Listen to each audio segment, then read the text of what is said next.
المؤمن المهيمن العزيز الجبار المتكبر الخالق البارئ المصور الغفار القهار الوهاب الرزاق الفتاح العليم القابض الباسط الخافض الرافع المعز المذل السميع البصير الحكم العدل اللطيف الخبير الشكور العلي الكريم الحفيظ المقيت الحسيب الجليل الرقيب المجيب المجيب الواسع الحكيم الودود المجيد الباعث الشهيد الحق الوكيل القوي المتين الولي الحميد المحسن المبدئ المعيد المحيي المميت الحي القيوم الواجد الماجد الباعث مقتدر المقدم المؤخر الأول الآخر الظاهر الباطن الوالي المتعال البر التواب المنتقم العفو الرؤوف مالك الملك ذو الجلال والإكرام المقسط الجامع الغني المغني المانع الضار النافع النور الهادي البديع الباقي الوارث الرشيد الصبور الذي ليس كمثله شيء وهو السميع البصير اللهم صل أفضل صلاة على أسعد مخلوقاتك سيدنا محمد وعلى آله وسلم عدد معلوماتك ومداد كلماتك كلما ذكرك الذاكرون وغفل عن ذكرك الغافلون الله جل إذا بقى مخالفته لحوادثه قيامه بنفسه وحدانية قدرة إرادة علم حي سمع بصر كلام قديرا مريدا علما حيا سميعا بصيرا متكلما هذا اسمه صالح إبراهيم إسماعيل إسحاق يعقوب يوسف أيوب شعيب موسى هارون ذو الكفل داود سليمان إلياس إلياس يونس زكريا يحيى عيسى وآخر الأنبياء المرسلين محمد المصطفى نور قلوبنا يا الله كقلب رسولك يا الله terangi hati kami ya Allah seperti hati Nabi Muhammad. Alhamdulillahirabbil alamin. Assalamualaikum warahmatullahi wabarakatuh. Kaifahalukum? Apa kabarnya? Bi khairin, alhamdulillah. Bi khairin itu artinya I'm fine, saya baik-baik saja. Oke, alhamdulillah. Ini lafaz tahiyat. Bermula ini itu lafaz tahiyat. Jadi kita sholat itu mengagungkan Allah. Kita sholat itu memuja Allah, bukan memuja setan, memuja Allah Ta'ala. Dan sekalian coba dibaca di atas. Dibaca di dalam kalau sujud tadi sudah selesai. Sekarang waktu dulu tasyahud, apakah tasyahud awal ataupun tasyahud akhir. Ini lafaz tahiyatnya. At-tahiyyatul mubarakatus shalawatut thayyibatu lillah. Artikan sekalian kemuliaan yang bertambah-tambah rahmat dan pekerjaan yang baik-baik itu sekalian bagi Allah Ta'ala. Jadi kemuliaan yang lebih, kemuliaan yang bertambah, rahmat, kasih sayang dan pekerjaan yang baik itu semuanya hanyalah untuk Allah Ta'ala. Tahiyat itu apa artinya? Pengagungan, kemuliaan. Mubarakat, segala keberkahan, kebaikan. As-salawat sebagai segala rahmat. At-thayyibat segala kebaikan. Untuk siapa itu? Lillahi Rabbil Alamin. Tahiyatul mubarakatuh shalawatu thayyibatu lillah. Semuanya hanya untuk Allah Ta'ala. Jadi tidak ada kebaikan melainkan kembalinya kepada Allah. Karena yang memberikan kebaikan itu adalah Allah, maka kebaikan itu hanyalah milik Allah. Sebenarnya yang memberi itulah pemilik. Yang memberi itu adalah pemilik. Kan gitu ya. Ibu kasih sedekah, memberikan uang kepada orang fakir miskin. Berarti uang yang ibu kasih kepada orang fakir miskin itu milik kita sebenarnya. Meskipun dia yang pegang, tapi sebenarnya itu milik kita. Ibu dikasih anak. Ibu sekarang yang punya anak, tetapi sebenarnya yang punya anak itu adalah Allah, milik Allah. Allah yang punya anak yang kita miliki tersebut. Nah, sebenarnya pemilik hakiki kebaikan yang kita peroleh semuanya adalah milik Allah. Assalamu alayka, salam untukmu ayyuhan nabi wa rahmatullahi wa barakatuh. Salam keselamatan untukmu wahai nabi. Yang dimaksud di sini adalah nabi kita Muhammad. Jadi keluar nabi yang lain. Wa rahmatullahi wa barakatuh. Dan rahmatnya Allah Ta'ala dan berkahnya Allah Ta'ala, sayangnya Allah, cintanya Allah, serta kebaikan-kebaikan Allah adalah Allah khususkan untukmu Nabi Muhammad SAW. Apa Nabi kemudian merasa dia, berarti Nabi saya udah dikatakan Assalamualaikum ayuhan Nabi khusus kepada saya. Apakah kemudian berarti Nabi-Nabi yang lain tidak ada dapat salam dari Allah Ta'ala? Nabi dikasih salam khusus oleh Allah Ta'ala, tapi Nabi kemudian merasa kalau cuma saya, rasanya saya ingin sahabat-sahabatku yang lain, saudara-saudaraku juga yang lain yang dapat. Jadi Nabi menyampaikan lagi, Assalamu alayna wa ala ibadillahis shalihin.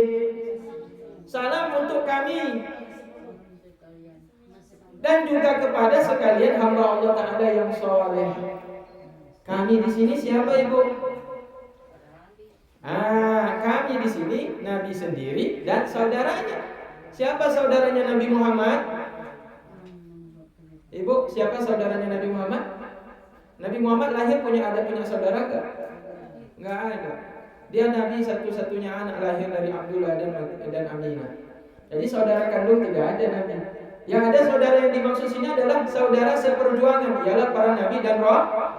Jadi kalau Nabi diucapkan salam oleh Allah untuk dirinya khusus, maka Nabi berdoa salam itu semoga juga Allah berikan kepada saudaranya yang lain, Nabi Isa, Nabi Musa, Nabi Harun, Nabi Daud, dan sampai kepada Nabi Adam alaihissalam. Jadi walaupun Nabi diberikan kekhususan oleh Allah Ta'ala, tapi Nabi itu ingat dia kepada saudaranya sesama Nabi. Maka Nabi berdoa, Assalamu alayna ya Allah. Semoga salawat, semoga keselamatan itu bukan hanya untukku ya Allah, tapi juga untuk semua nabi-nabi dan semua Rasulullah. Mau mulia enggak? Mulia tidak akhlak Nabi kita? Mulia Nabi kita.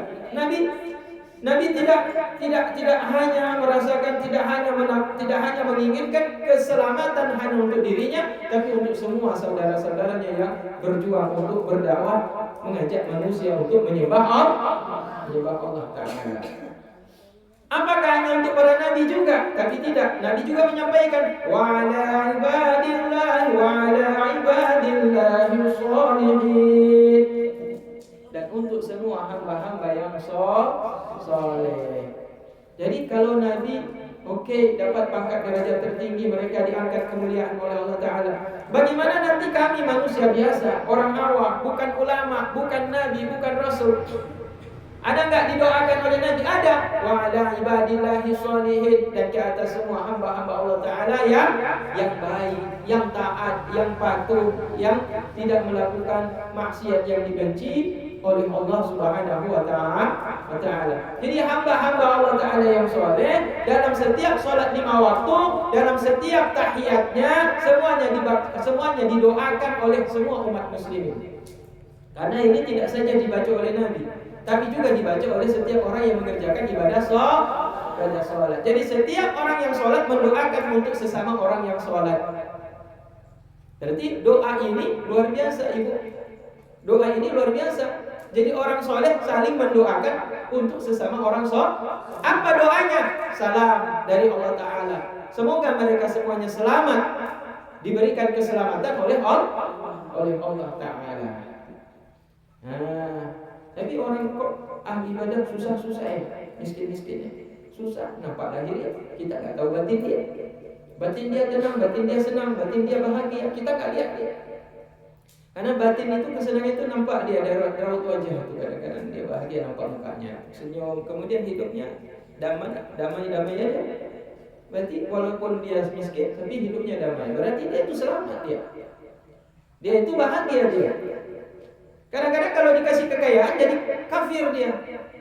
Kadang-kadang kalau dikasih kenikmatan lebih, lupa dia sholat. Karena makin banyak jalan-jalan nanti. Ibu ya. Tapi kalau dikasih kesusahan, justru dia ingat terus sama Allah Ta'ala. Itulah penyakit manusia itu, lupa nikmat. Ketika susah dikasih, ketika susah nggak dikasih, minta terus, ingat terus dia sama Allah Ta'ala. Ketika dikasih, lupa dia kepada Allah. Ada manusia yang diuji dengan kenikmatan harta, ada manusia yang diuji dengan kenikmatan susah dari sisi materi. Jadi keselamatan itu Allah Ta'ala tahu hambanya yang pantas mendapatkan rezeki lebih sedang ataupun susah dalam kehidupannya. Tapi yang menjadi tujuan utama dalam kehidupan kita adalah selamat di sini, yaitu bahagia dunia dan akhirat. Bahagia di dunia, bahagia di akhirat.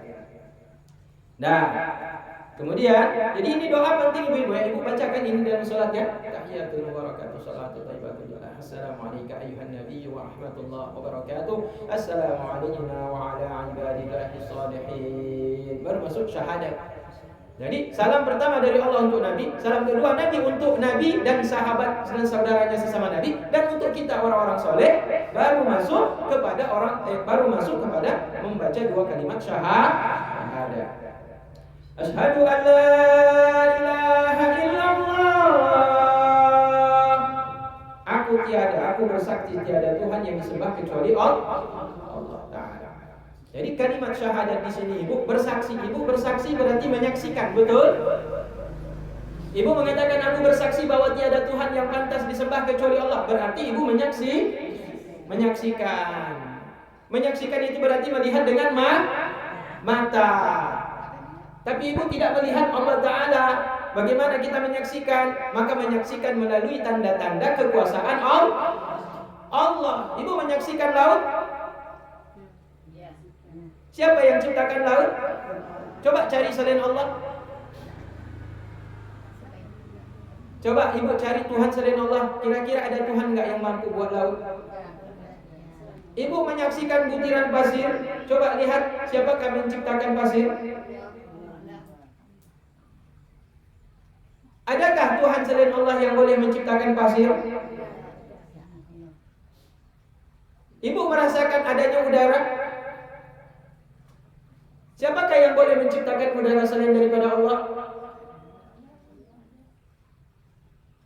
Berarti tanda-tanda yang sudah ada di alam ini membuktikan bahwa Allah Ta'ala lah Tuhan yang mampu menciptakannya. Kalau Tuhan-Tuhan yang diciptakan, Tuhan-Tuhan yang diakui oleh agama-agama di luar agama Islam, menurut keyakinan mereka Tuhan, tapi menurut keyakinan kita tidak mampu mereka menjadi Tuhan, maka sifat 20 dalil yang paling kuat untuk menetapkan bukti kebenaran ketuhanannya Allah Subhanahu wa Ta'ala. Ya. Qul Katakan olehmu ya Muhammad, huwallahu. Apakah Allah Ta'ala tercipta dari perak? Apakah Allah Ta'ala tercipta dari emas? Apa Allah Ta'ala tercipta dari intan permata? Allah Ta'ala apakah tubuhnya terbuat daripada baja? Apakah terbuat Allah Ta'ala daripada intan? Ataukah Allah Ta'ala tercipta daripada benda-benda yang lain? Coba ya Muhammad, engkau ceritakan kepada kami, bagaimana Allah Ta'ala yang kau sembah itu, yang kau ajak kami untuk menjadikan dia satu saja, untuk disembah, tidak ada yang lain. Maka turunlah Al-Quran, Qul huwallahu ahad. Karena mereka orang kafir, Abu Lahab, Abu Jahal CS nanya sama Nabi Muhammad. Abu Lahab, Abu Jahal CS nanya sama Nabi Muhammad, Ausif lana ilahaka. Tolong kasih ciri-ciri Tuhanmu kepada kami ya Muhammad, agar kami juga yakin. Nabi Muhammad terdiam, gak mampu menjelaskan. Maka turunlah Al-Ikhlas untuk menjelaskan. Surat Al-Quran, surat Al-Ikhlas adalah jantung Al-Quran. Kalau ibu Al-Quran adalah surat Al-Fatihah, maka jantungnya Al-Quran adalah Al-Ikhlas. Kira-kira kalau ibu punya badan nggak punya jantung, bagaimana lah? Nggak bisa dipompa darah itu ke tubuh kita, nggak mengalir darah. Kalau berhenti jantung, mati, meninggal, wafat, innalillah. Ya Bu ya. Kayak jantungnya Al-Quran adalah Al-Ikhlas. Orang membaca Al-Quran keseluruhan, tapi inti yang mengalirkan darah dalam Al-Quran itu sendiri, sehingga Al-Quran itu hidup, adalah Al-Ikhlas. Kenapa? Karena Al-Ikhlas, tidak ada surat yang lebih ikhlas daripada Al-Ikhlas. Kenapa? Saking ikhlasnya nggak ada sebutan ikhlas di dalam surat Al-Ikhlas. Coba ibu baca, Qul huwallahu ahad. Ada nggak ikhlas itu? Nggak. Allahus samad. Ada nggak ikhlas di situ? Nggak. Lam yalid wa lam yulad. Ada ikhlas itu? Ya. Wa lam yakul lahu kufuwan ahad. Ada yang ikhlas enggak situ? Enggak ada. Lantas kenapa disebut al-ikhlas? Karena surat itu sangat ikhlas itu. Sehingga tidak butuh disebut ikhlas. Saking ikhlasnya enggak perlu disebut ikhlas. Lantas bagaimana memahami ikhlas di situ? Allahus samad. Allah tempat bergantung. Berarti kalau Allah Ta'ala satu-satunya tempat kita bergantung, Allah satu-satunya tempat kita menambatkan hajat kita, Allah satu-satunya tempat kita berhajat, Allah satu-satunya harapan kita, nggak ada yang lain. Berarti ibu sudah ikhlas membaca surat Al-Ikhlas. Maka surat itu disebut Al-Ikhlas karena orang yang membaca dan memahaminya, dia tahu bahwa tujuan hidup hanya untuk Allah. Doa kita hanya untuk Allah. Hajat kita hanya untuk Allah. Semua yang kita butuhkan hanya kita sandarkan kepada Allah Ta'ala. Ibu, hari ini kata sebagian orang, perempuan itu diciptakan itu dari kecil dia bergantung kepada siapa ibu? Ibu dulu waktu kecil bergantung kepada siapa? Ayah. Udah menikah, punya suami, wanita tersebut udah jadi istri, bergantung kepada siapa? Suami. Suami meninggal, kemudian dia tua, jadi nenek-nenek, dia bergantung kepada siapa? Anaknya. Apalagi kalau anak putra. Maka perempuan itu selalu bergantung, dari kecil bergantung kepada ayah, laki-laki. Udah menikah bergantung kepada suami, laki-laki. Udah tua jadi nenek, dia bergantung kepada anaknya. Kalau kebetulan ada laki, anak-anak laki-laki bergantung lagi kepada putranya. Berarti perempuan tidak akan pernah lepas daripada ketergantungan kepada laki-laki. Yang kita rubah, jangan bergantung kepada jangan bergantung kepada suami, jangan bergantung kepada ayah. Bergantunglah kepada Allah. Mungkin ketika kecil kita tidak memahami, tapi sesudah menikah dan jadi orang tua hingga tua, maka kita tidak bergantung kepada suami, kita tidak bergantung kepada anak kita kalau kita dewasa, tapi bergantunglah kepada Allah. Karena kalau kita bergantung pada suami kecewa, kalau kita bergantung kepada anak juga bisa kecewa. Kadang tidak kecewa, tapi banyak yang kecewa. Karena suami tidak semuanya setia. Kadang ditinggalkannya kita. Begitu juga anak. Karena anak tuh kadang sudah punya istri yang cantik, apalagi nggak cocok dengan ibu mertua, ditinggalkan juga mama oleh si anak tadi tersebut. Maka kecewa yang timbul. Bagaimana caranya supaya kita ikhlas? Maka bergantunglah hanya kepada Allah. Allahus Samad, bukan Abdus Somad. Allahus Samad. Allah itu tempat bergantung kita. Maka orang yang memahami surat Al-Ikhlas ibu, maka ibu punya jantung di dalam diri ibu. Jantung itulah pompa kita, semangat dalam hidup kita. Kalau ibu punya jantung, ibu masih punya semangat untuk hidup. Tapi kalau jantungnya udah mulai down, udah turun, apalagi pakai cangkok lagi, sedikit, dan turun terus semangat kita. Begitu juga Al-Ikhlas mengajarkan kepada kita, dalam konsep kehidupan umat Islam, kita hanya bergantung kepada Allah. Kita hanya mohon pertolongan Allah. Kita hanya minta solusi kepada Allah. Manusia boleh menjadi perantara, tapi segala sesuatu tidak akan terlepas daripada hajat kita kepada Allah. Karena manusia yang lain juga tempat kita bergantung, tempat kita minta pertolongan, semua juga tidak akan lepas daripada pertolongan Allah. Maka jadikan satu-satunya tujuan, harapan, doa, tempat kita bersandar hanyalah kepada Allah Ta'ala. Kalau itu ibu jadikan, kalau anak ibu nanti dewasa tidak peduli kepada ibu, tapi lebih peduli kepada istrinya, anak mantunya, ibu nggak kecewa, nggak sakit hati, nggak ada muncul kata-kata menyesal saya besarkan kamu. Nggak ada keluar kata-kata ibu, tidak akan keluar kata-kata Kayaknya ibu-ibu yang ikhlas ridho dengan keputusan Allah. Kalau anak saya memang hari ini dia tidak perhatian kepada saya, lebih perhatian kepada anak, kepada istrinya, saya ridho ya Allah. Karena saya besarkan dia bukan untuk mengharapkan bantuan dia ketika dia sukses. Saya membesarkan dia semata-mata kewajiban saya selaku orang tua untuk mendidik dia mengenalmu ya Allah. Tapi ketika kemudian dia lebih cinta kepada anaknya, kepada istrinya, dan dia tidak memperdulikan saya lagi seperti yang saya harap ketika saya mendidik dia dari kecil sampai dia selesai jadi orang sukses, saya tetap ridho ya Allah. Karena saya tujuannya bukan karena untuk mengharapkan pertolongan anak saya ketika dia berhasil, tapi semata mengharapkan keridhaan. Jadi hilang kekecewaan kita. Nah, makanya ikhlas di situ letaknya, di situ ikhlas itu. Ikhlas dalam mendidik anak. Gitu. Nah, ibu-ibu ada yang kecewa? Enggak ada kan?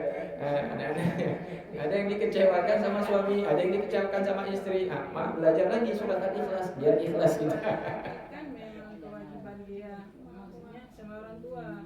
Kalau kita istri kan, kalau udah menikah kan surga di bawah telapak kaki suami. Tapi kalau suami tetap di bawah telapak kaki ibu kan. Iya. Itu artinya si anak itu harus tetap, mau dia ada istri yang elok kayak mana, dia harus tetap berbakti kepada orang tua. Betul sekali. Kalau anaknya itu ada mengerti agama, atau dia mengerti agama tapi lupa dengan agama itu. Karena banyak orang juga yang sudah belajar agama tapi lupa meninggalkan agama. Kita kadang-kadang nggak sadar. Ya ibu-ibu, kadang-kadang kita nggak sadar. Kadang-kadang kita selaku anak itu kita merasa udah berbakti sama orang tua, padahal belum. Ada yang kita kecewakan sama orang tua tuh. Nah, maka kewajiban kita selaku orang tua melihat tingkah anak kok udah dididik agama, udah dididik pelajaran umum, udah sukses, lupa kepada orang tuanya. Kadang-kadang dia nggak sadar tuh. Nah, kadang-kadang dia lupa. Maka kita jangan kecewa. Jadi minta sama Allah Ta'ala. Selalu berharap kepada Allah. Karena Allah tidak akan pernah mengecewakan hambanya. Allah tidak pernah akan membuat kita kecewa ibu. Nah, terus lagi di depannya lagi itu.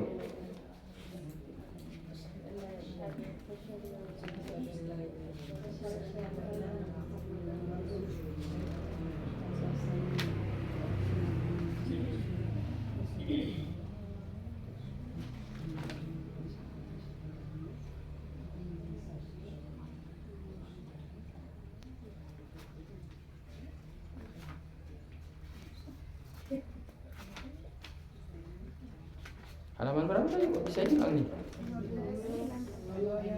12 ya. Oh, assalamualaikum ya. Assalamualaikum wa ala ibadillahi sholihin. Asyhadu an la ilaha illallah. Aku bersaksi tiada Tuhan kecuali Allah. Apa yang kita saksikan? Tanda-tanda bahwa Allah Ta'ala satu-satunya Tuhan. Tadi udah dijelaskan, ada langit, ada gunung, ada bumi, ada pasir, ada lautan, dan semua yang menunjukkan tentang keberadaan alam ini. Adanya alam ini menunjukkan terhadap adanya yang Maha Menciptakan, pula bukti yang nyata tentang keberadaan Allah Ta'ala. Dah. Maka sebenarnya ibu-ibu kalau ada pernah sering dengar ada zikir Afdhalul dzikri fa'lam annahu la ilaha illallah. Sebaik-baik zikir ketahuilah bahwa ia adalah la ilaha illallah. Kalau saya bawa dari guru saya, la ilaha illallah ma'budun, la ilaha illallah maqsudun, la ilaha illallah mawjudun. La ilaha illallah ma'bud. Artinya la ilaha ma'budun illallah. Tidak ada Tuhan yang pantas disembah dengan sebenarnya melainkan hanya Allah. Jadi kalimat tauhid yang dibaca oleh umat Islam terdiri dari 3 tingkatan. Tingkat yang pertama, menurut keyakinan orang awam, ketika melafazkan kata la ilaha illallah, apa maknanya? Tidak ada Tuhan kecuali Allah. Maknanya apa tidak ada Tuhan kecuali Allah? Ya tidak ada yang disembah. Tidak boleh disembah, dijadikan Tuhan. Yang boleh hanya Allah, yang lain bukan. Itu pemahaman kalimat tauhid bagi orang secara umum. Jadi ketika ditanya apa makna la ilaha illallah, tidak ada Tuhan kecuali Allah, apa maknanya ketika engkau berzikir? Apa yang kau inginkan ketika engkau berzikir? Apa yang kau maksudkan ketika engkau berzikir menyebut la ilaha illallah, la ilaha illallah, la ilaha illallah? Enggak ada yang disembah kecuali Allah. Enggak ada yang pantas disembah dengan sebenarnya kecuali Allah. Hanya yang satu saja yang boleh disembah di alam ini, hanya Allah. Ibu naik lagi mengaji lagi sampai pada tingkatan posisi yang kedua, naik kelas yang kedua, ibu menjadikan tidak ada yang menjadi tujuan kecuali Allah. La ilaha illallah mawjudun. Artinya apa? La ilaha mawjudun illallah. Bukan. La ilaha maqsudun. La ilaha maqsudun illallah. Tidak ada yang menjadi tujuan dalam kehidupan kita ini, ibu-ibu. Kecuali siapa yang menjadi tujuan dalam kehidupan kita ini, ibu-ibu? Allah lah tujuan kita. Nah, ini ibu perlu naik kelas. Sampai ke kelas ini ibu berarti udah naik dari ibtidah tingkatan SD, naik sanawiyah, ibu udah bisa naik ke tingkat SM. Jangan dulu main di puncak. Tingkat aliyah, tingkat SMA jangan dulu. Main dulu di SMP dulu ibu. Coba latih diri kita, apapun kerja kita, apapun pekerjaan kita yang kita kerjakan, baik ibadah, sholat, puasa, zakat, haji, umrah, infak, sedekah, ataupun menyapu, mencuci, beres-beres rumah, bantu suami, arisan, pengajian, jalan-jalan, semuanya maksudnya hanya untuk Allah. Coba latih itu ibu. Semua apapun yang dikerjakan maksudnya hanya Allah. Jadi naik kelas. Jalan-jalan termasuk juga? Iya bisa. Karena jalan-jalan itu refreshing, menghirup udara segar di luar, menikmati nikmat Allah. Berarti saya menikmati nikmat Allah. Untuk bersyukur pada Allah saya keluar dari rumah. Karena di rumah udaranya ada, tapi di luar besar kali nikmat Allah lebih lagi. Jadi jalan keluar itu menikmati nikmat Allah yang lebih banyak karena udaranya lebih segar. Alhamdulillah, masuk udara, alhamdulillah. Lihat ini, lihat air, lihat tanaman, lihat taman, lihat kolam renang, lihat sungai, ya kan? Lihat danau laut tawar. Lihat apa lagi ibu? Sabang, lautnya yang cantik, tanam ada karang-karang, tumbuhan karang di bawah lautnya. Lihat semuanya itu, lihat nikmat Allah semua yang kita lihat. Berarti tujuan jalan-jalan hanya untuk Allah. Duduk pun karena Allah. Tidur pun untuk Allah. Bangun tidur untuk Allah. Masak untuk Allah. Cuci baju untuk Allah. Semuanya enggak boleh kita lepaskan dari Allah. Kalau ibu lepaskan diri ibu dari Allah Ta'ala, maka ibu punya tujuan selain Allah. Nah, tujuan selain Allah Ta'ala itu berarti tujuan yang tidak mendapatkan ridha Allah. Tujuan yang tidak dicatat. Kenapa Nabi mengatakan innamal a'malu binniyat? Hanya saja semua amal tersebut, semua perbuatan kita, apapun yang kita kerjakan akan dicatat.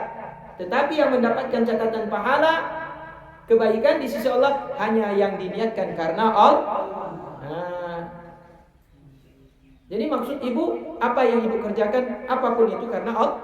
Maka Islam itu mengatur sampai bercermin pun diajarkan oleh Islam doanya.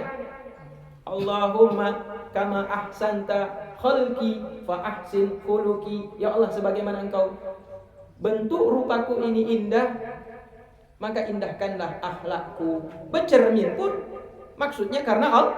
Bercermin untuk Allah. Nggak ada kegiatan kita melainkan karena Allah Ta'ala. Jadi kalau ketika ibu berzikir la ilaha illallah, la ilaha illallah, udah naik kelas tuh.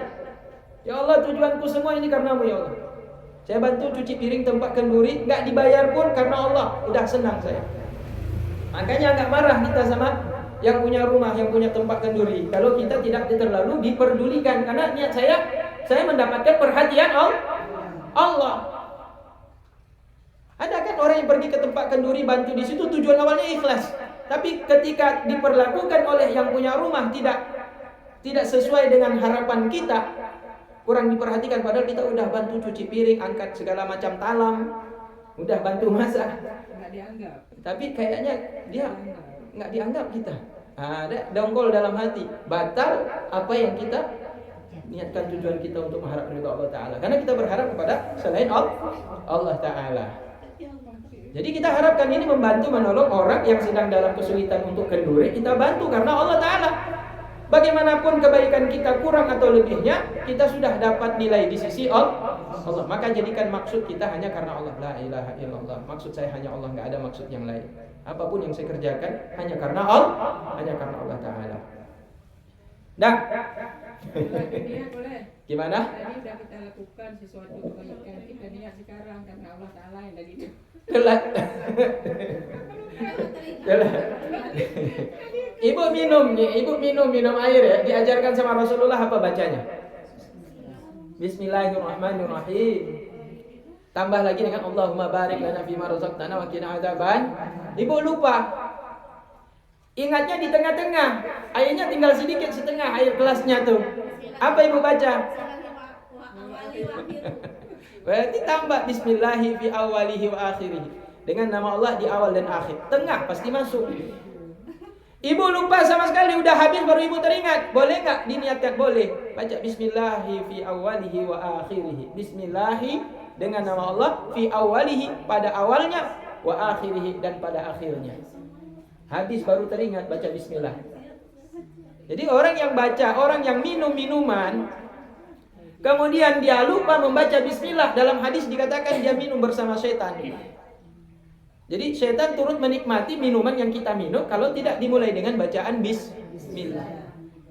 Tapi tegukan pertama aja kan betul-betul ini kan bismillah enggak lagi kan.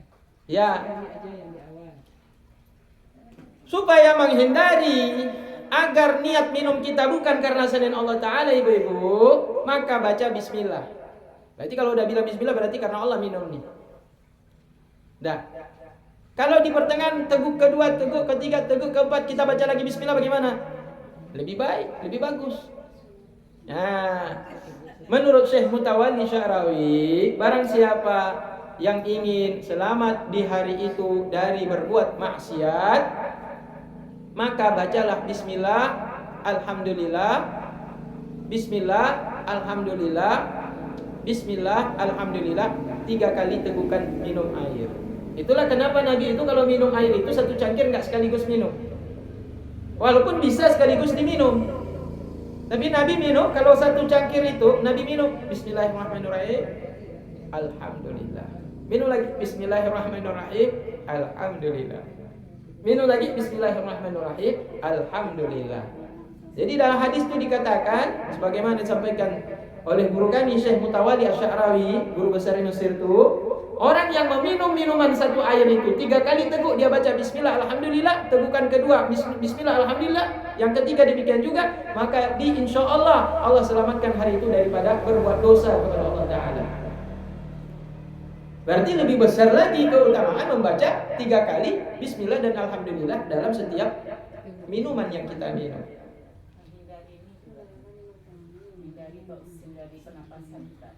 Ya, itulah banyak hikmah kebaikan yang kalau diteliti dari ilmu sains kesehatan itu ternyata ada hikmah kebaikannya untuk tubuh kita.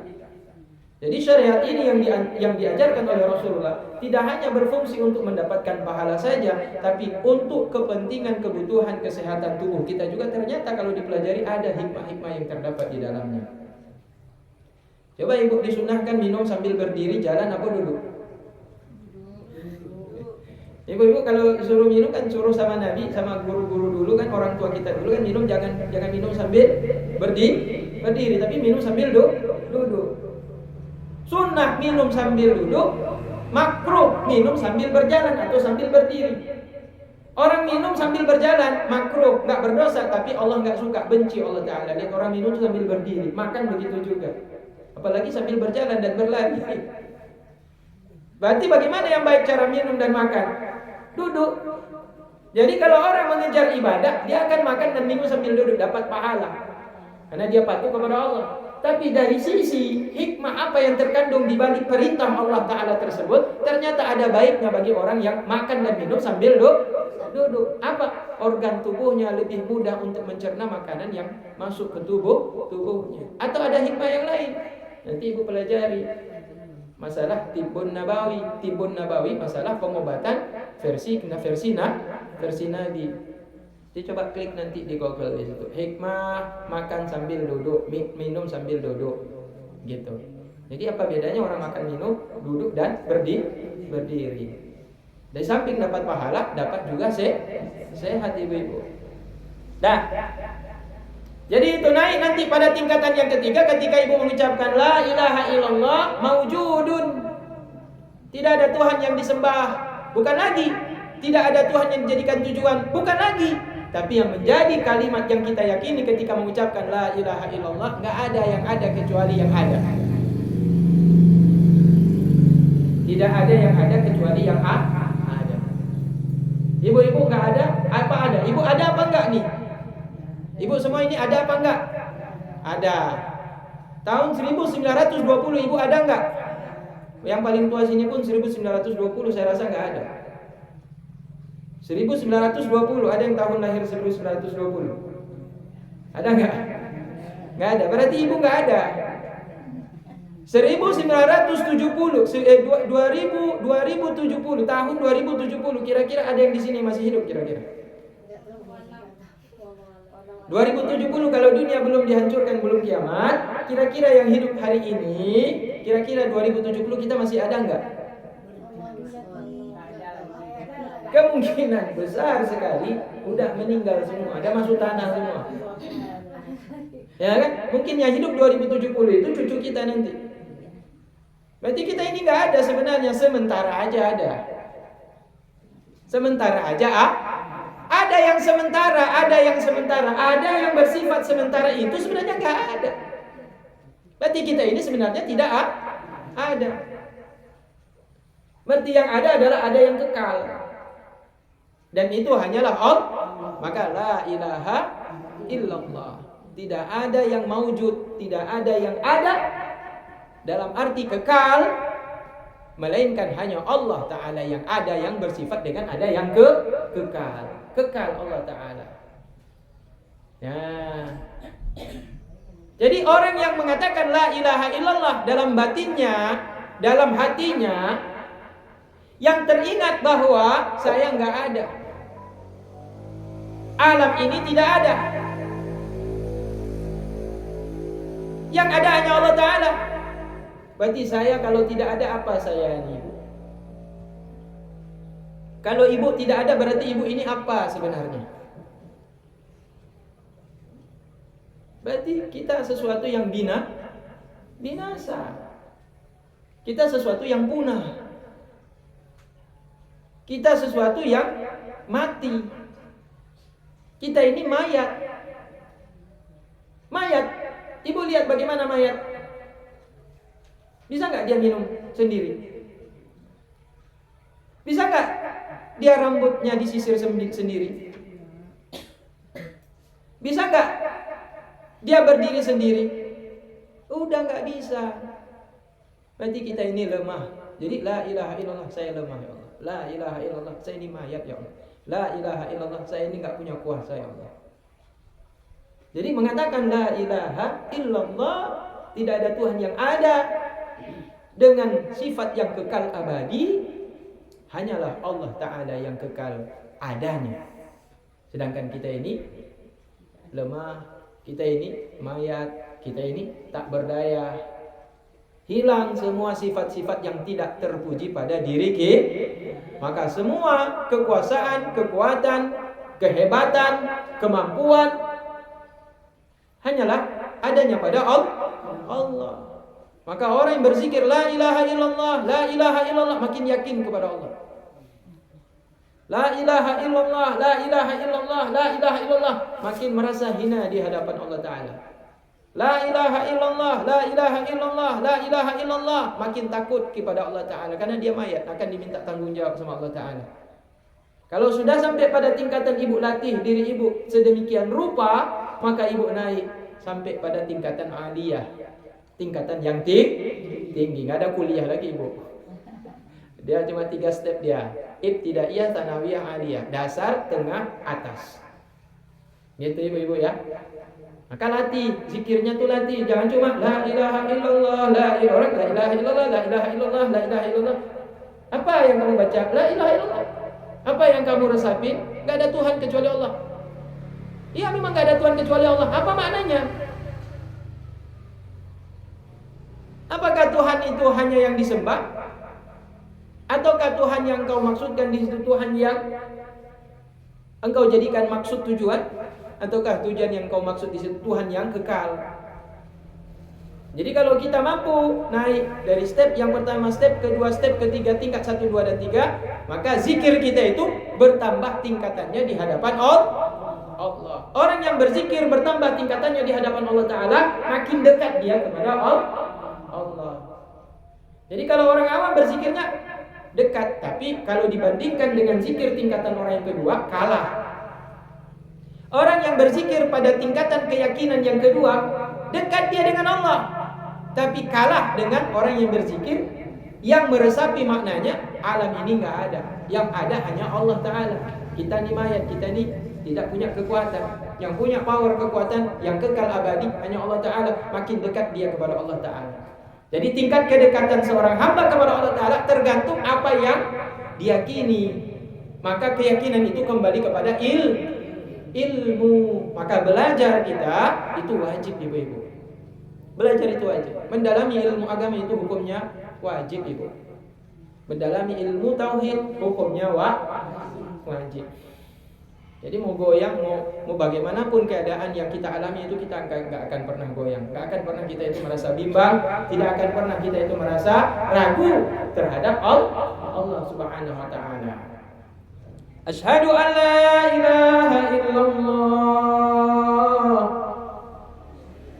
wa asyhadu anna Muhammadan Rasulullah, dan aku bersaksi bahwa sungguh Muhammad adalah Rasulnya Allah.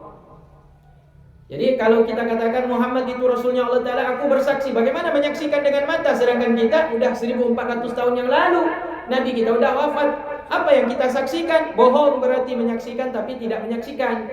Mengatakan aku bersaksi Muhammad itu adalah Rasulullah, tapi kamu gak pernah tengok Nabi Muhammad.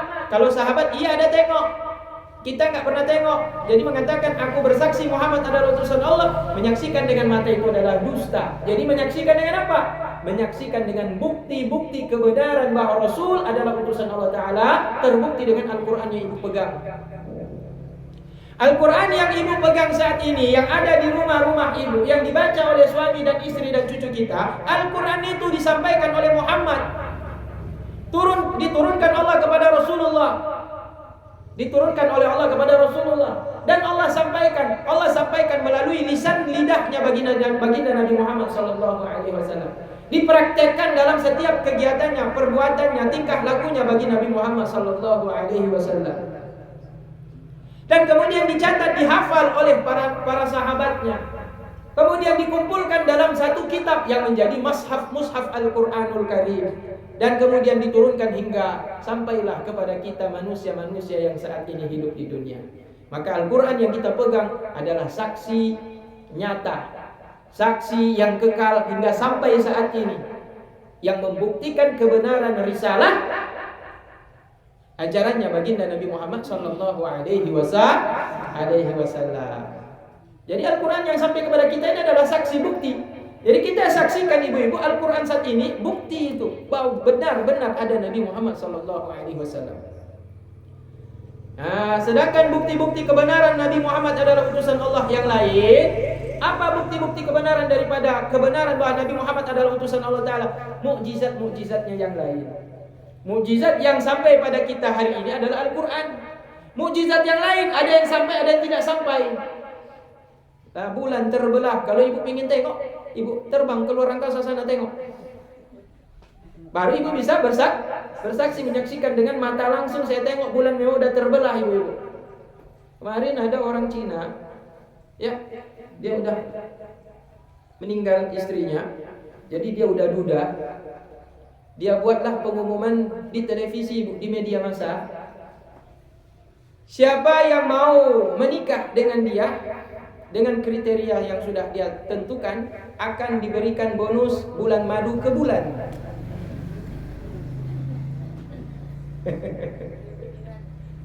Kalau ibu mau silakan, nanti saya telepon dia.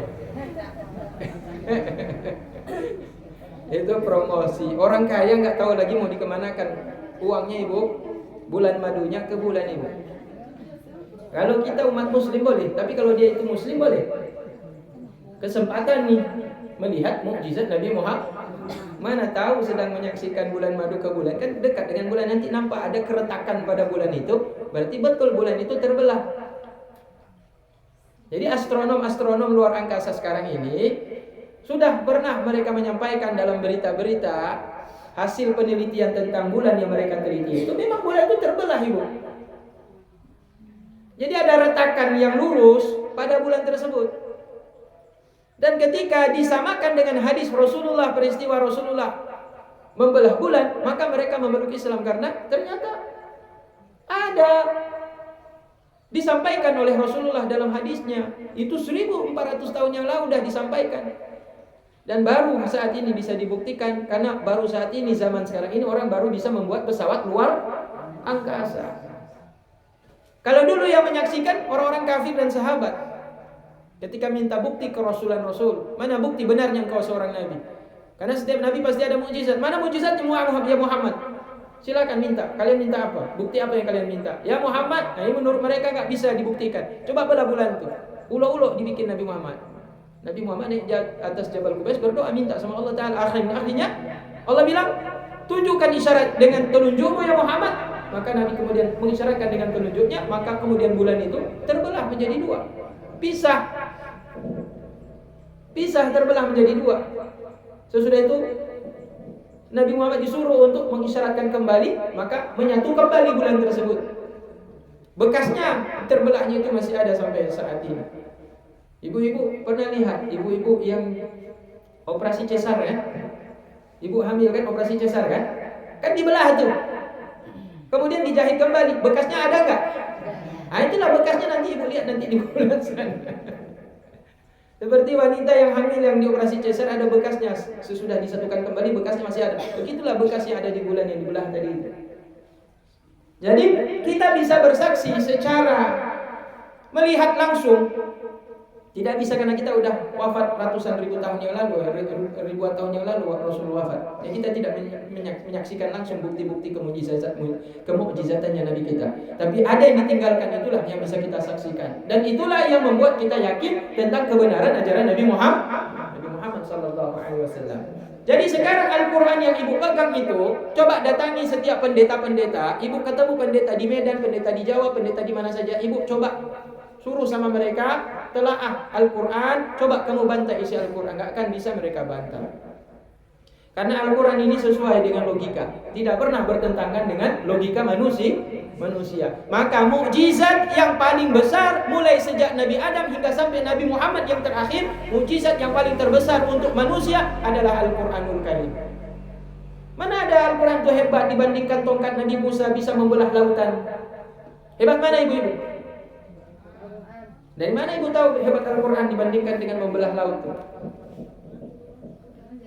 Banyak terkandung yang maksudnya seperti sekarang ini kalau kan ternyata tadi itu membelah bulan kan ada di Al-Quran, cuman satu kan yang nggak ada di Al-Quran, cara menciptakan nyawa.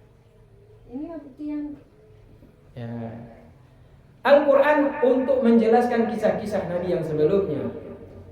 Tetapi mukjizat yang tidak akan pernah hilang, tidak akan pernah lenyap, tidak akan pernah berubah meskipun satu huruf, satu kata, itu Al-Quranul Karim.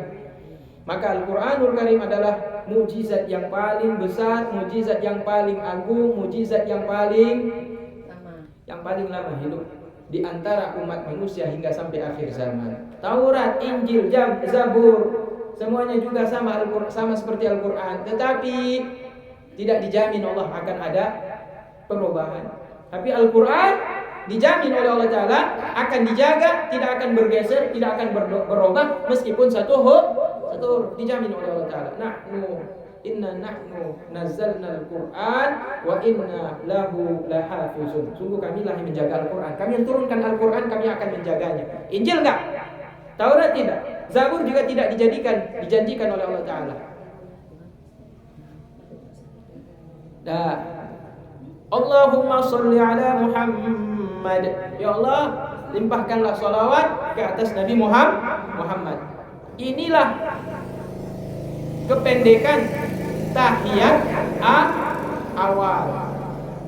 Adapun tahiyat akhir maka dibaca wa ala ali Muhammad kama sallaita ala Ibrahim وعلى آل إبراهيم وبارك على محمد وعلى آل محمد كما باركت على إبراهيم وعلى آل إبراهيم في العالمين إنك حميد مجيد. Ini sholawat Ibrahimiyah ya. Sholawat yang dikaitkan kepada Nabi Ibrahim dan keluarga Nabi Ibrahim. Itu dibaca panjangnya ditambah dengan sholawat Ibrahimiyah. Sholawat Ibrahim pada tahiyat akhir. Rakaat ketiga pada waktu maghrib. Rakaat keempat waktu isya, zuhur dan asar. Nah ini rakaat juga dibaca pada rakaat yang kedua waktu sholat subuh. Karena subuh tidak ada awal. Bisa juga kan? Gimana? Kalau di sini kan nggak ada sayyidinanya. Ya. Kalau sholawat Ibrahimiyah itu tidak ada pakai sayyidina. Dah. Kalau menambahkan kata sayyidina, hukumnya jaiz, hukumnya boleh. Jadi kalau tidak baca sayyidina bagaimana ibu? Memang begitu diajarkan. Awalnya turun sholawat Ibrahimiyah demikian. Cuma ulama kemudian berijtihad dalam mazhab Syafi'i, murid-muridnya beliau yang masyhur di dalamnya adalah Imam Nawawi, pengarang kitab Tazkirah An-Nawawiyah, yang menjelaskan bahwa menambahkan kata sayyidina dalam sholawat pada waktu tahiyat awal dan tahiyat akhir hukumnya jaiz indana, menurut kami hukumnya boleh, menurut kami mazhab Ahlu Sunnah wal Jamaah. Menurut akidah Ahlu Sunnah wal Jamaah, menambahkan sayyidina hukumnya jaiz, tidak haram dan tidak membatalkan sholat. Maka kalau ibu ragu-ragu nggak baca sayyidina bagaimana? Saya langsung saja seperti yang tertulis begini bagaimana? Boleh. Memang seperti itu yang disampaikan oleh Nabi. Kenapa Nabi nggak tulis sayyidina di situ? Nabi nggak mau sombong. Tapi kita umat memuliakan Nabi, menyebut langsung namanya Nabi. Rasanya kita kurang penghargaan kepada Nabi. Maka kita tambah Sayyidina, salah satu bentuk kehormatan kita selaku umat dalam memuliakan Nabi. Ibu-ibu punya guru di sekolah. Ya, adakah bapak guru pernah menyuruh kita panggil saya bapak? Panggil saya ibu guru? Enggak kan? Karena kalau disuruh-suruh seperti itu, kesannya itu seolah dia akan malu, terhina kalau tidak dipanggil dengan panggilan bapak dan ibu. Tapi selaku murid kita, nggak disuruh pun kita panggil bapak guru, nggak disuruh pun kita panggil ibu guru. Kenapa? Salah satu bentuk akhlak kita dalam memanggil orang yang lebih mulia dibandingkan kita. Nah, kita panggillah bapak guru, ibu guru. Gitu. Anak juga demikian kepada orang tua. Memanggil anak kepada ayahnya langsung namanya, "Hei Sumitro. Sumitro kajak kenal deh." Nyan, oh anak ada sagai anak gak dihoinan lon langsung nah. Kamu nge ayah haji. Marahlah ayahnya, kenapa anak ini kok enggak ada adab sama sekali? Panggil ayah lah sama ayah kamu ini. Bek kahoinan lon. Jangan kamu panggil nama langsung. Ya, jadi itu masalah penyebutan kata Sayyidina tidak diajarkan oleh Rasulullah dalam hadis ini, ibu-ibu. Tapi diajarkan di dalam hadis yang lain. Apa hadis yang lain? Adakah Nabi mengatakan Sayyidina dalam hadis yang lain? Ada. Nabi mengatakan ana sayyidu waladi Adam. Saya adalah sayyid anak-anak manusia, anak keturunan Adam. Wala fakhar. Tapi di ujungnya ditambah wala fakhara, dan bukan untuk sombong-sombongan. Saya sayyid, tapi bukan untuk sombong. Untuk menjelaskan kepada kalian, saya adalah sayyid seluruh anak cucu Adam. Saya adalah penghulu daripada seluruh anak cucu Adam. Tapi wala fakhra, bukan saya sebut ini untuk menyombongkan diri saya. Jadi kalau kita selaku umat menyebut sayyid kepada Nabi Muhammad, benar. Karena ada hadis yang menyebut Nabi itu adalah sayyid. Nah, jadi kalau membaca ini kata sayyid di dalam sholat, hukumnya boleh. Tidak membaca juga boleh. Nah, dah ibu-ibu ya. Bil alamina innaka Hamidum Majid. Sudah selesai mana ini? Wa ala ali Muhammad kama shallaita ala Ibrahim wa ala ali Ibrahim.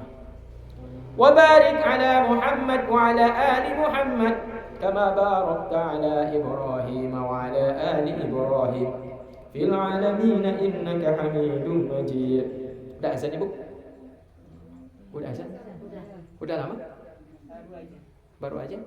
Ya, sedikit lagi ya. Allahumma ighfirli, ya Allah ampunkan untukku ma qaddamtu, apa yang telah terdahulu aku lakukan, wa ma akhartu, dan apa yang nanti akan aku lakukan, wa ma asrartu, dan apa yang aku sembunyikan, wa ma a'lantu, dan apa yang aku lakukan secara terang-terangan, wa ma asraftu, dan apa yang aku lakukan secara berlebih-lebihan, wa ma anta a'lamu bihi minni, dan apa-apa yang aku lakukan yang engkau Allah a'lamu lebih tahu dengan yang aku lakukan minni dibandingkan diriku sendiri. Antal muqaddimu, engkaulah yang mendahului. Wa antal muakhiru, engkaulah yang akan ada di akhirat. Engkaulah yang akhir, engkaulah yang ada, keberadaannya itu yang terakhir. La ilaha illa anta, tiada Tuhan ya Allah kecuali Engkau. Ya muqallibal qulub, wahai yang membolak-balikkan, yang memutarbalikkan hati-hati hambanya. Tsabbit qalbi ala dinik, tsabbit qalbi, tetapkan, kokohkan, kuatkan qalbi, hatiku, ala dinika, di atas ajaran agamamu Islam ini. Wa ala ta'atika, dan tetapkan hatiku ke atas taat patuh kepadamu ya Allah. Subhanaka inni kuntu minadh dhalimin.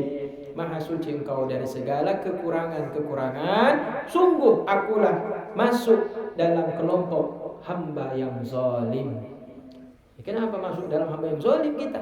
Ya, karena kita ngaku kita ini banyak nggak bersyukur kepada Allah, berarti aku ini zalim pada diri sendiri ya Allah. Ustaz, Aku. ini yang sesudah fil alamina innaka hamidum majid udah tuh. Iya, ibu baca lagi ini kalau ibu mau tambah lagi. Ini sebelum salam ya Pak Ustaz? Ya, sebelum salam. Iya, kalau ibu mau tambah ini yang panjang. Versi bacaan tahiyat yang panjang, habis bacaan sholawat kita biasanya stop di situ. Fil alamina innaka hamidum majid. Fil alamin innaka Hamidum Majid. Assalamualaikum warahmatullahi. Assalamualaikum warahmatullahi. Ayo kalau ibu mau tambah panjang, ibu tambah lagi ini. Ya. Allahumma ighfir li ma qaddamtu wa ma akhartu wa ma asraftu wa ma asrartu wa ma a'lantu wa ma asraftu wa ma anta a'lamu bihi minni antal muqaddim wa antal muakhir. La ilaha illa anta ya muqallibal qulub. Thabbit qalbi 'ala dinika wa 'ala ta'atika subhanaka inni kuntu minadh dhalimin. Apa ibu?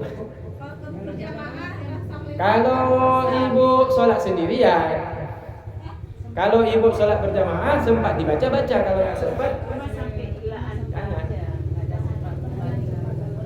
La ilaha illa anta ya muqallibal qulub. Nah, mau panjang lagi sampai habis boleh. Ibu mau ambil setengah duanya juga boleh, mau ambil semua juga boleh. Ditambah untuk bacaan tahiyat. Kalau ibu sendirian, kalau punya waktu lapang, ya pakaian kotor nggak menumpuk, baca nih waktu itu.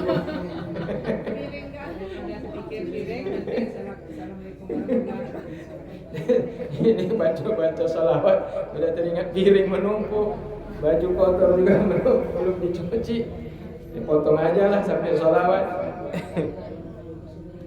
Nah, tapi kalau andai kata ibu hanya membacanya, Allahumma sholli ala sayyidina Muhammad wa ala ali sayyidina Muhammad. Itu ibu baca sampai habis ya. Salat Ibrahimah itu selalu dibaca ibu ya, nggak pernah dipotong ya. Pada tahiyat yang kedua itu tahiyat akhir. Ibrahim enggak boleh kalau Ibrahim aja. Wa ala Ibrahim. Boleh bacakan wa ala ali Ibrahim. Wa ala ali Ibrahim. Terus?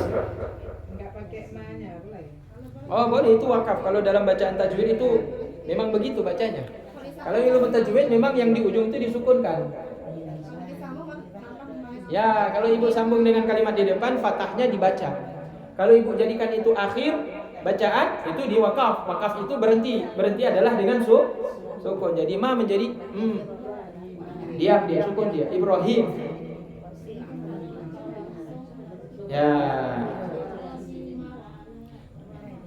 Serta memberi salam ke kanan sekali wajib. Salam kanan itu Jadi kalau ibu sholat habis baca sholawat wa ala ali sayyidina Ibrahim alhamdulillahirabbil alamin, enggak ada salam kanan, sah tidak? Tidak sah karena di sini hukumnya wajib. Karena itu termasuk rukun ya, termasuk rukun. Dan ke kiri sekali yaitu sunnah. Kalau ibu nggak salam ke kiri batal nggak sholat? Nggak batal. Karena kenapa? Hukumnya dikerjakan dapat pahala, nggak dikerjakan tidak berdosa. Assalamualaikum. Assalamualaikum warahmatullahi. Alhamdulillah, berangkat terus. Nggak kiri nggak ada, nggak apa-apa. Gitu. Ya. Nah inilah penyakitnya orang ngaji ibu. Kalau udah ngaji kadang-kadang yang sunnah ditinggalkan karena udah tahu. Kalau kemarin nggak tahu, maka selalu dikerjakan. Bukannya udah tahu makin diamalkan, malah makin ditinggal. Nah, itu penyakitnya orang yang menuntut ilmu tapi hanya untuk tahu, bukan untuk diamalkan. Mending dia nggak tahu. Kalau dia nggak tahu, selalu dia kerjakan salam yang kedua. Ngaji kemarin udah tahu dapat ilmu, ditinggalkan sama dia. Oh cuma sunnah.